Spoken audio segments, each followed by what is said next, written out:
রাজনীতির কথা বলা যাবে না, 1 কোটি বার বলা যাবে, 1 কোটি বার বলা যাবে, 100 বার বলতে হবে, 100 রাজনীতিবিদও আখিরাতে আল্লাহর বিচারের মুখোমুখি হইতে হবে। ওরেও জাহান্নাম থেকে বাঁচানো দরকার, ওরেও জান্নাতের রাস্তা দেখানো দরকার। এমপি মন্ত্রীও তো বাঁচতে হবে, কথা বলে না কেন? মেম্বার চেয়ারম্যানও তো বাঁচতে হবে। তো তার লাগা কোনো দিক নির্দেশনা নাই, তার কোনো শরীয়ত নাই, তার কোনো হালাল হারাম নাই। তো এটা হুজুরি কইতো না, তো কেডা কইব? এটা আমেরিকার প্রেসিডেন্টে কইব নাকি? তো বলবে না কেন? বলবে না কেন? বলবে না কেন?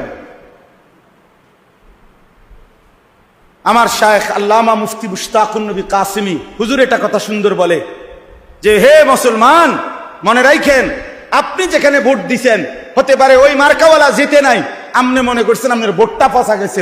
হুজুর বলে না, দিনদার ইমানদার আল্লাহ ভীরুকে যদি আপনি এই রায়টা দিছেন, হতে পারে আপনার ভোট পড়ছে কিন্তু আপনার ইমান ঠিক হয়ে গেছে, আখিরাত বাইচা গেছে, আখিরাত বাইচা গেছে, আখিরাত বাইচা গেছে।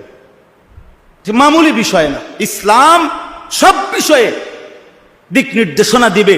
এটাই ইসলাম, এটাই পূর্ণাঙ্গ, এটাই কমপ্লিট কোড অফ লাইফ, এটাই পূর্ণাঙ্গ জীবন বিধান। অতএব আপনারা সকল বিষয়ে ওলামায়ে কেরাম থেকে দিক নির্দেশনা নেবেন, বলেন ইনশাআল্লাহ।